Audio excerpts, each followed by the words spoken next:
நம்மளோட உடலுக்கு வந்து தன்னைத்தானே குணப்படுத்திக் கொள்ளும் ஆற்றல் இருக்கு. அதுக்கு தடையா இருக்கிறது மனம்தான். எல்லாமே இப்போ ஹாப்பினஸை மட்டும் நம்ம டியூன் பண்ணிக்கிட்டே இருந்தோம்னு வச்சுக்கோங்களேன், அந்த அலைன்மெண்ட் மட்டும் கரெக்டாக இருந்ததுனாலே நம்ம ஹெல்த்தியாக இருப்போம் அப்படின்றது புரிஞ்சுது. அவங்களோட உயிரோட தேடலையே அவங்க கண்டுபிடிக்க விட மாட்டாங்க இல்லையா, அடுத்தவங்களோட இடையூறு இருந்துகிட்டே இருக்கும். அப்போ இங்கே வியாதியும் அதிகமாக தானே இருக்கும் நம்ம நாட்டில். இந்த ஒரு பாய் ஃப்ரெண்ட் கேர்ள் ஃப்ரெண்ட் விஷயமே எடுத்துக்கலாமே, நீ இந்த ட்ரெஸ் போடுறது எனக்கு பிடிக்கல அப்படின்னு சொல்லுவாங்க. அவங்களோட ஃபீலிங் வந்து இன்செக்யூரிட்டி. அந்த பொண்ணு அந்த ட்ரெஸ்ல ரொம்ப அழகா இருக்கா, அந்த ட்ரெஸ் போட்டா அவங்களுக்கு அக்செப்டன்ஸ் இல்ல, அவளை வேற யாராவது பார்த்து அவங்களுக்கு அவளை பிடிச்சிருமோன்னு இருக்கு. ஆனா அதை மறைக்கிறதுக்கு என்ன சொல்லுவாங்கன்னா, நான் உன் மேல கேர் பண்றேன், உன்னோட சேஃப்டிக்காக தான் சொல்றேன், உன் மேல.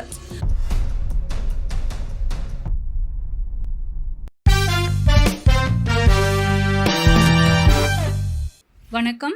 Eternal bliss organic super store சார்பா இன்னைக்கு ஆரோக்கியம் அந்த தலைப்பில் நம்ம புவனேஸ்வரி கிட்ட பேச இருக்கோம். நம்ம வந்து இப்போது சமீபத்தில் நடந்த வெளியிட்ட பாட்காஸ்ட் எல்லாம் நீங்கள் பார்த்துருப்பீங்க. அதில் பெரும்பாலும் நம்ம என்ன சொல்லியிருப்போம்னா, நம்ம சொல்கிறதுல அதான் உண்மை, நம்மளோட உடலுக்கு வந்து தன்னைத்தானே குணப்படுத்தி கொள்ளும் ஆற்றல் இருக்குது.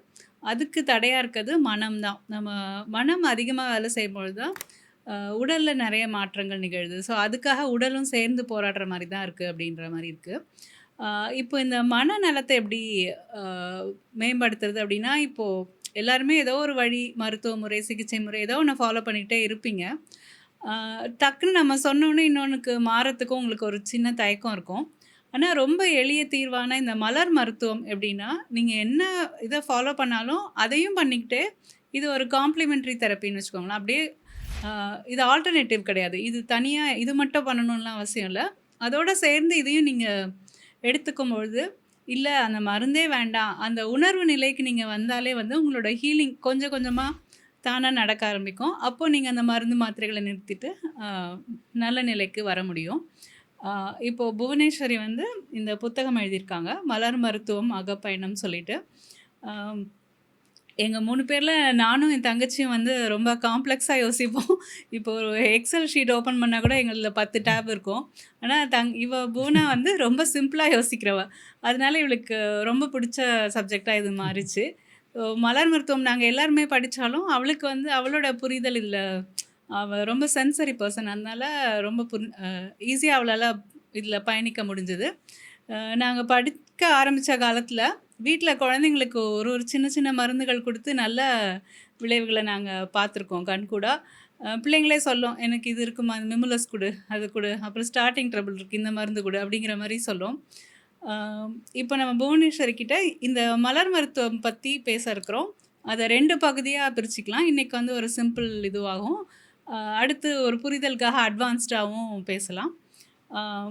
இப்போ வந்து என்னோட முதல் கேள்வி என்னென்னா, நம்ம ஏன் வந்து மனசை வை ட்ரீட் த மைண்ட், மனசுக்காக எதுக்கு நம்ம சிகிச்சை கொடுக்கணும்? இப்போ எல்லாருமே உடல் நலம்னா உடலுக்கு மட்டும்தானே கொடுக்குறாங்க. கரெக்ட். இதுக்கு பதில் சொல்ல ஆரம்பிக்கணும்னா, எனக்கு அந்த எட்வர்ட் பாக், அந்த ஃபாதர் ஆஃப் ஃப்ளவர் ரெமெடிஸ், அவருடைய ஒரு அந்த கோட் தான் ஞாபகம் வருது. ஹெல்த் இஸ் ஹாப்பினஸ் அப்படின்னு சொல்லி ஒரு கோட் எனக்கு ரொம்ப பிடிச்சது. அதுதான் எனக்கு 2012 2012 ரொம்ப உடம்பு சரியில்லாமல் நான் வந்தப்போ நிறைய படிக்க ஆரம்பித்தேன். அப்போது படிக்கும்போது எனக்கு இந்த ஹெல்த் இஸ் ஹாப்பினஸ்ன்றது ரொம்ப என்னோட கனெக்ட் ஆச்சு. என்னென்னா, அப்போது நான் ஹாப்பியாக இல்லாதது தான் ஹெல்த்தியாக இல்லாததுக்கு காரணம் அப்படின்னு புரிஞ்சுது. ஆனால் நான் ஹாப்பியாக இல்லைன்னே எனக்கு தெரியல. ஸோ அப்போது இந்த புக்கை நிறைய படிக்கும்போது இதில் மனநிலைகளை பற்றிலாம் நிறைய சொல்கிறாங்க. ஸோ அப்போது அதே மாதிரி நிறைய இது பஞ்சபூத தத்துவத்தோட எல்லா அக்குபஞ்சர் எல்லாத்தோடையுமே இது கனெக்ட் பண்ண முடியுது. அப்போது திருப்பி பார்த்தா எல்லாத்துக்குமே மனம்தான் காரணம். இப்போ ஒரு சின்ன உதாரணம் சொல்லணும்னா, நல்லா ருசித்து சாப்பிடணும். நொறுங்க தின்றால் 100 வயது வாழலாம். நம்ம எப்போ ருசித்து சாப்பிடாம இருப்போம்? மனசு அமைதியாக இல்லாமல், இல்லை சந்தோஷமாக இல்லாமல். இப்போ நான் சொன்னல, எனக்கு நான் ஹாப்பியாக இல்லைன்னே எனக்கு தெரியல. அப்படி இருந்தேன்னா அப்போ என்னால் என்னோட பசியை உணர முடியுமா? பசியும் தெரியாது, எதுவுமே தெரியாது. அப்போ ஏதோ ஒன்று பிடிக்கல, ஏதோ வேண்டா விருப்பம் எல்லாம் பண்ணிகிட்டு இருக்கோம். அப்போ வந்து நம்ம கொஞ்சம் கொஞ்சமாக நம்ம உடல்நிலை பாதிக்கிறது தெரியல. அது ஈஸியாக தெரிஞ்சிருக்கணும், ஈஸியாக சரியாக இருந்திருக்கணும், விட்டதுனால. அப்போது எனக்கு வந்து நிறைய படிக்கும்போது உங்களோட கர்ம வினை நோய்க்கு வந்து 1000 காரணம் சொல்லுவாங்கள்ல, இவர் வந்து ஒரே வரியில் ஹெல்த் இஸ் ஹாப்பினஸ், அவ்வளோதான். அப்போது எல்லாமே இப்போ ஹாப்பினஸை மட்டும் நம்ம டியூன் பண்ணிக்கிட்டே இருந்தோம்னு வச்சுக்கோங்களேன், அந்த அலைன்மெண்ட் மட்டும் கரெக்டாக இருந்ததுனாலே நம்ம ஹெல்த்தியாக இருப்போம் அப்படின்றது புரிஞ்சுது. ஏன்னா இப்போ something is bothering me, I'm not happy, why அப்படின்னு நம்ம கேட்க ஆரம்பிக்கும் போது என்னன்னு நம்ம யோசிக்க ஆரம்பிப்போம். அப்போ அதை சரி பண்ணணும்னு முயற்சி பண்ணுவோம் இல்லையா? அப்போ டிஸ் ஈஸ் அப்படின்ற ஒரு வார்த்தையை அவர் சொல்றாரு. அதாவது நம்ம ரொம்ப அழகாக அவர் விளக்கியிருப்பாரு. இந்த ஒரு ஒரு உயிரும் இந்த பூமியில் பிறக்கும்போது ஏதோ ஒரு நோக்கம், ஆன்ம நோக்கம், அது அந்த ஒரு சோலுக்கும் ஒரு பர்பஸ், அதுக்காக தான் அந்த இதை நிறைவேற்றுறதுக்கு தான் இந்த பூமிக்கு வருது. அந்த பாதையை விட்டு விலகும் போது வரக்கூடிய டிஸ் ஈஸ் ஆர் டிஸ்கம்ஃபர்ட், அதை தான் நம்ம டிஸ்ஈஸ்ன்னு சொல்கிறோம். அப்போ அந்த விலகும் போது நம்மளை திருப்பி அங்கே கொண்டு வரதுக்காக ஏதோ ஒரு டிஸ்கம்ஃபர்ட் வருது. இப்போ நம்ம சரியான வழியில் போயிட்டு இருந்தோம்னா நமக்கு டிஸ் ஈஸ் வராது. நம்ம கரெக்ட் பாத்னா we are comfortable, we are travelling. Something not ஓகேனா we have to readjust our path. அதுதான் எனக்கு அது புரிஞ்ச விஷயம். அப்போது அதான் நான் அது என்ன வேணால் சொல்கிறான். அதாவது உடல், மனம், ஆன்மா மூன்றும் இணங்கி, அதாவது அலைன்மெண்ட்டில் இருக்கணும். ஒரே கோட்டில் அலைன்மெண்ட்டில் இருக்கணும். நான் நினைக்கிறது தான் நான் பேசுகிறேன்னா, இல்லை நான் பேசுகிறது தான் என் உயிரோடதும் அதுதானா? இப்போது மேபி நான் ஒரு எக்ஸாம்பிள் சொல்லணும்னா, நான் ஏதாவது சொன்னேன்னா நீ அப்படி சொல்லியிருப்பேன்னு நான் நினைக்கல அப்படின்னு யாராவது சொல்லுவாங்க. பிகாஸ் அப்போ அவங்களுக்கு வந்து என்னை பற்றி நல்லா தெரியுது. ஃப்ரம் மை சோல், என்னோட உயிர்லேருந்து நான் அந்த தப்பை பண்ண மாட்டேன், அந்த வார்த்தையை சொல்ல மாட்டேன் அப்படின்ட்டு. அப்போது அது மாதிரி நம்மளை உணர்த்துறவங்கள வந்து நம்மளை சரியான வழி கொண்டு வராங்க இல்லையா? அதே மாதிரி தான் இப்போ டிசீஸோட வேலையும் என்னென்னா நம்மளை சரியான வழி கொண்டு வரது தான்.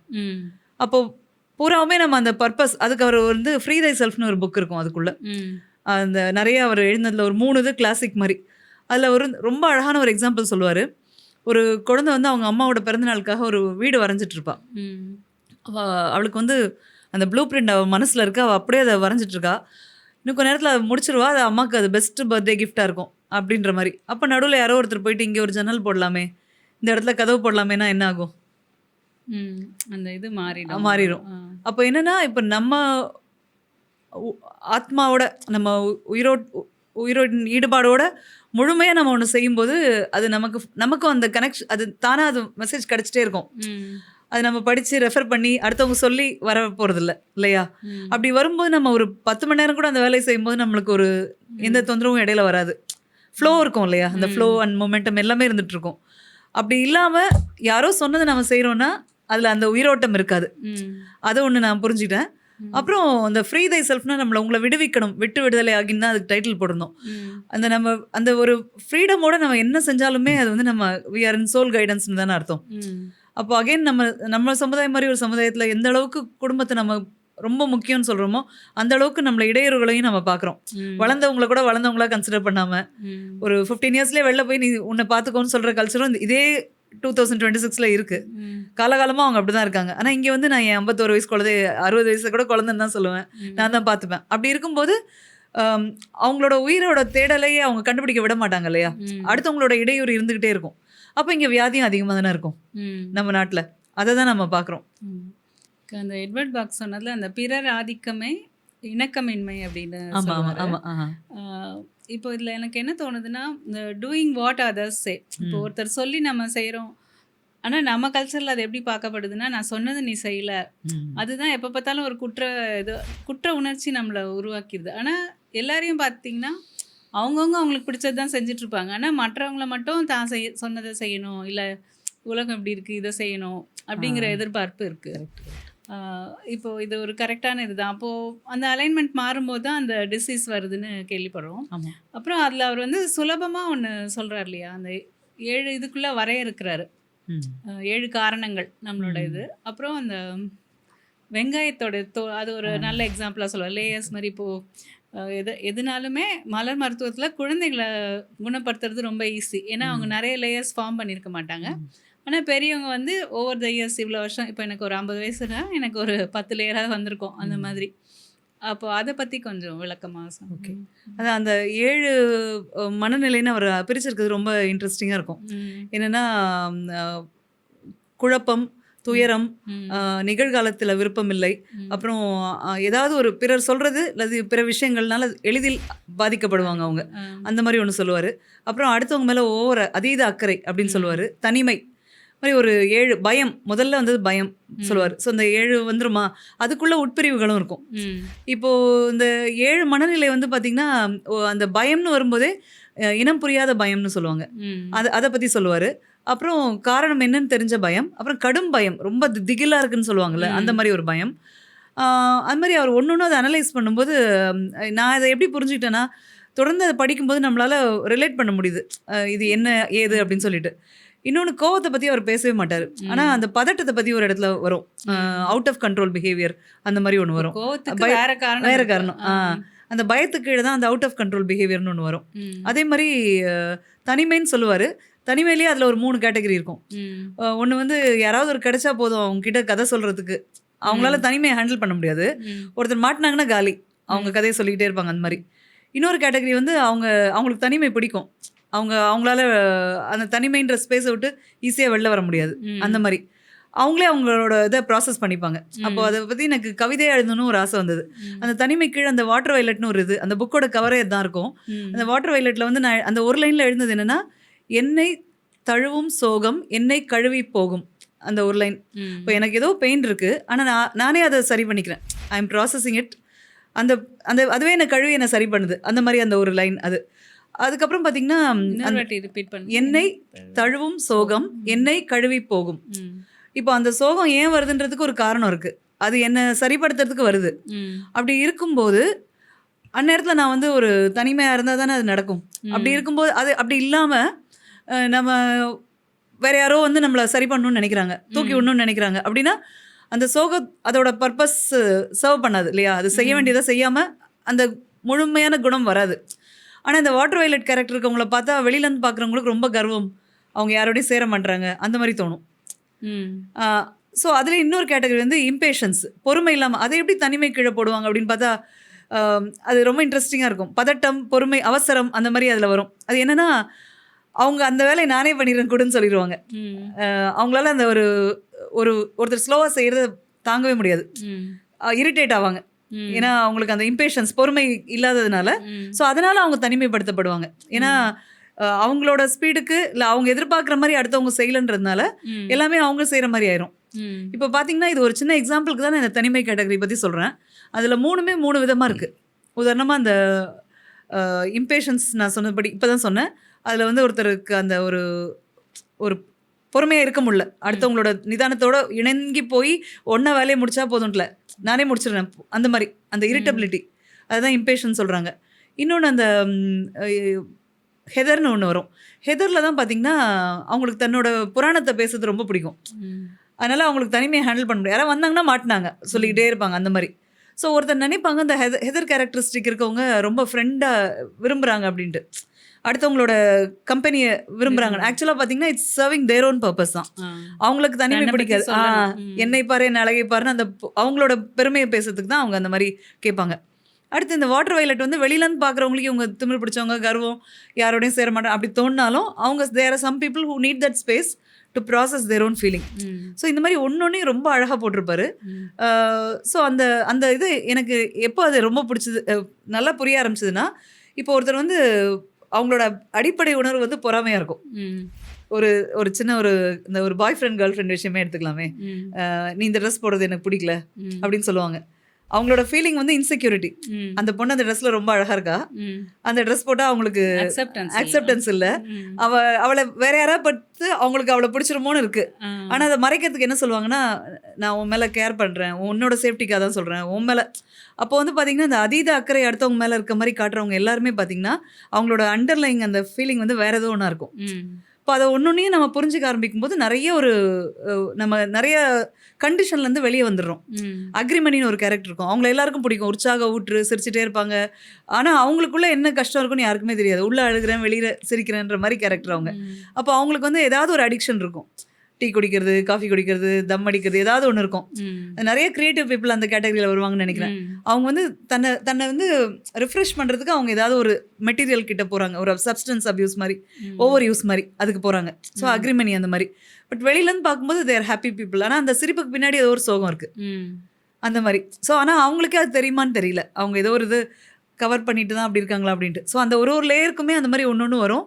அப்புறம் சிலர் வந்து ஏதாவது ஒன்று கேட்டால் யாராவது ஒருத்தர் ஏதாவது பண்ணிட்டா டக்குன்னு அஃபெக்ட் ஆயிடுவாங்க. அதில் ஒரு 4 பேர் கேட்டகரி வரும். ஸோ நமக்கு வந்து முதல்ல நமக்கு அதெல்லாம் புரியவே புரியாது. இப்போ இந்த குழந்தைங்களுக்குலாம் ஸ்கூலுக்கு மண்டே போகும்போது ஒரு பயம் வரும்ல. ஸோ அது ஒரு இனம் புரியாத பயம் அந்த மாதிரி. ஸோ பயமே வந்து அதை கொஞ்சம் கரெக்டாக புரிஞ்சுட்டு பண்ணிட்டா அந்த சுச்சுவேஷன். ஸோ அந்த ஃப்ளவர் ரெமெடி வந்து எப்படி பார்த்தீங்கன்னா ஒரு அது அந்த எட்வர்ட் பாக் அதை எப்படி கண்டுபிடிச்சார் அப்படின்னா, அவர் ஆக்சுவலாக அலோபதி மெடிசன் அனஸ்தீசியா படித்த டாக்டர் தான். அதுக்கப்புறம் அதில் ஏதோ ஒரு இன்சஃபிஷியன்ட், அது ஒரு திருப்தியாக இல்லை அவருக்கு. அதனால் அவர் ஹோமியோபதி தேடி போய் படிக்கிறாரு. அவர் யூகே நாட்டை சேர்ந்தவர் தான். அதை தேடி படிக்கும்போது அவருக்கு மவுண்ட் வெர்மான்னு சொல்லுவாங்க, அந்த மலைக்கிட்ட போகும்போது ஒரு சில பூக்கள் கிட்ட அந்த மூலிகை செடிகள்கிட்டலாம் போகும்போது அந்த வைப்ரேஷன் இருக்கு இல்லையா, அதுலேருந்து வர வைப்ரேஷன் எக்ஸாக்டாக அவரோட பேஷண்ட் கிட்ட இருக்க வைப்ரேஷன் அவருக்கு ஞாபகப்படுத்துது. அப்படிதான் இந்த சிஸ்டமே அவர் உருவாக்குறாரு. அப்போது இம்பேஷன்ஸ்னு ஒரு பூ பேர் அப்படின்னா அந்த அதுக்கிட்ட நிற்கும்போது அவங்களோட இது ஞாபகம் வருது. அப்படி தான் அவர் என்ன பண்ணுறாரு, அந்த பூக்களை எடுத்து ஒரு பவுலில் அதை தண்ணியில் போட்டுட்டு அந்த தண்ணியை சூரிய வெளிச்சத்தில் வச்சு அந்த எசன்ஸ் வந்து அதில் இறங்குது. அப்போ என்ன சொல்லுவாங்கன்னா, நீங்கள் பயோகெமிக்கல் ப்ராப்பர்ட்டி எதுவும் அதுக்குள்ளே இறங்காது. இப்போ நீங்கள் it's not scientific, it's working at different level. அந்த மலரோட சிக்னேச்சர் ஸ்பிரிச்சுவல் லெவல், அதோட சிக்னேச்சர் ப்ராப்பர்ட்டி எது இருக்கோ அதில் இறங்குது. அந்த மலர் சாரத்தில் அந்த ஏதோ ஒரு எசன்ஸ் ஆஃப் த ஃப்ளவர் இருக்கு. அப்போ இது கன்ஃபார்ம்டா இந்த விஞ்ஞான உலகத்துக்கு இது புரியாது, பிடிக்காது இல்லையா? நீங்க ஏதோ ஏமாத்துறீங்க, இதுல என்ன இருக்குன்னு. அதே மாதிரி இதை வந்து அந்த எசன்ஸை எடுத்துட்டு அந்த மலரெல்லாம் எடுத்துட்டு அந்த தண்ணியை எடுத்து அதை ஆல்கஹாலோட மிக்ஸ் பண்ணி அதை ப்ரிசர்வ் பண்றாங்க. அப்போ ஒரு பூவோட பேர் தான் அந்த 38 இது 7 கேட்டகரி கீழே 38 ரெமெடிஸ் வருது. ஸோ அப்போ இது வந்து எவ்வளோ நுட்பமா வேலை செய்யுதுன்னு உங்களுக்கு இப்போ புரிஞ்சிருக்கும். அப்போ எந்த அளவுக்கு அவர் அவ்வளோ ப்ரெசன்ஸோடு அவர் இருந்திருந்தாருன்னா, அந்த பூக்கிட்ட போகும்போது அவருக்கு something is connecting, this is synchronising with what I felt in that patient. So அப்போ அந்த அதிர்வலைகளை நான் அவங்க நோட் பண்ணுறோம். இப்போ பதட்டம், இப்போ ஒருத்தர் உள்ள நுழையும் போதே நமக்கு தெரியுது அவங்களோட ஃபீலிங் என்னன்ட்டு நம்மளால உணர முடியும், நம்ம அந்த அளவுக்கு டியூன் ஆயிருந்தா. இல்லைன்னு வச்சுக்கோங்களேன், நம்ம வந்து ஏதாவது பிராண்ட் பண்ணுவோம், அவங்க எப்பயுமே இப்படிதான் டென்ஷன் பார்ட்டி அப்படின்னு சொல்லிடுவோம். அக்செப்டன்ஸ், அண்டர்ஸ்டாண்டிங் அண்ட் அக்செப்டன்ஸ், புரிதல் அதிகமாக அதிகமாக அந்த ஏற்றுக்கிறதும் அதிகமாகும். புரிதலே இல்லைன்னு வச்சுக்கோங்க, பிராண்ட் பண்ணுறது ரொம்ப ஈஸி. இவங்க டென்ஷன் பார்ட்டி, இவங்க இப்படி, இவங்க அப்படிதான் அப்படின்னு சொல்லிட்டு, இவங்க அடிக்ட் எதுனாலும். ஆனால் அப்படி பார்த்தீங்கன்னா அவர் அழகாக எல்லாத்துக்குமே தேவை என்ன, ஒருத்தர் வந்து அன்ஷியூர் ஆஃப் தெம்செல்ஸ் அப்படின்னா செரோட்டோன் வரும் நினைக்கிறேன், அவங்களுக்கு என்ன தேவைன்னா விஸ்டம் தேவை. அப்புறம் முடிவெடுப்பதில் குழப்பம், இதுவா அதுவான்னு ரெண்டுத்துல குழப்பம், ஆமா ஆமா இன்னர் பீஸ் தான் அவங்களுக்கு தேவை. அக்ரிமனிக்கு என்ன தேவைன்னா இன்னர் பீஸ் தான் தேவை. அப்படி ரொம்ப அழகா இருக்கும். இதை பத்தி இதை நம்புறவங்க நிறைய அந்த உலகம் முழுக்க நிறைய ரிசர்ச் பண்ணியிருக்காங்க. ஸோ இதை தேடி தேடி, இது யாருடைய ப்ராப்பர்ட்டியும் கிடையாது. இப்போ நம்ம டிரான்ஸ்லேட் பண்ற புக்கு கூட இதெல்லாம் பப்ளிக் டொமைன்ல தான் இருக்கு, எடுக்கலாம், நம்ம டிரான்ஸ்லேட் பண்ணலாம், படிக்கலாம். அதை நம்ம விருப்பத்துக்கு ஏத்தாப்புல நம்ம அதை அந்த புரிதல்ல கண்டிப்பா மாறுபடு வரும். இப்போ வந்து அவருடைய கருத்துக்களை அவர் ஒரு விதமா எழுதியிருக்காரு, நான் படிக்கும்போது எனக்கு ஒரு மீனிங் கிடைக்கும், நீங்க படிக்கும்போது உங்களுக்கு ஒரு மீனிங் கிடைக்கும். சிலருக்கு அது படிக்க விருப்பமே இருக்காது, இதெல்லாம் ஏமாத்துறீங்கன்னு சொல்லிட்டு போயிட்டே இருப்பாங்க அவங்க. ஏன்னா அவங்க வந்து பயோகெமிக்கலா அதை அனலைஸ் பண்ற ஆளா இருப்பாங்க, அதில் உள்ள எவிடன்ஸ் பேஸ் அந்த மாதிரி எதிர்பார்க்குறவங்களா இருப்பாங்க.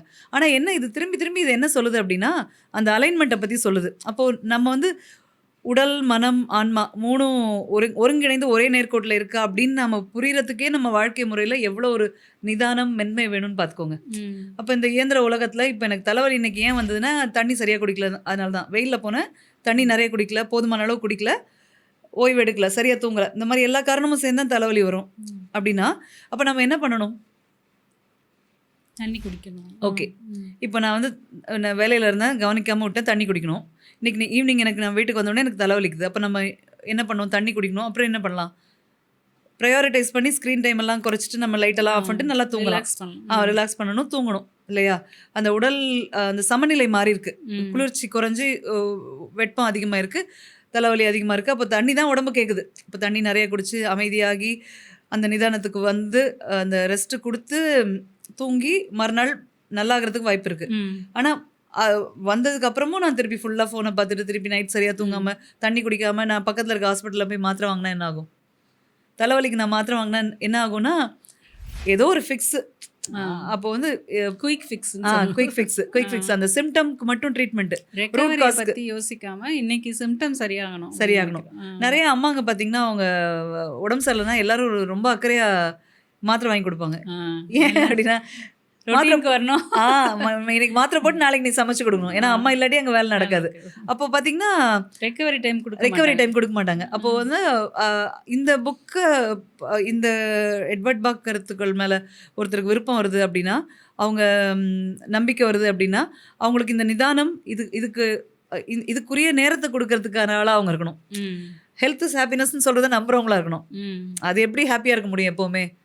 எனக்கு வந்து சுகர் தான், எங்கள் அப்பாவுக்கு இருந்தது, எங்கள் அம்மாவுக்கு இருந்தது, எனக்கு வந்துருச்சு, ஐம் அ டயபெட்டிக், நானே இன்சுலின் போட்டுப்பேன் அப்படின்னு அவங்களே அவங்களுக்கு ஒரு அவார்ட் கொடுக்குற மாதிரி சொல்லிக்கிறாங்க.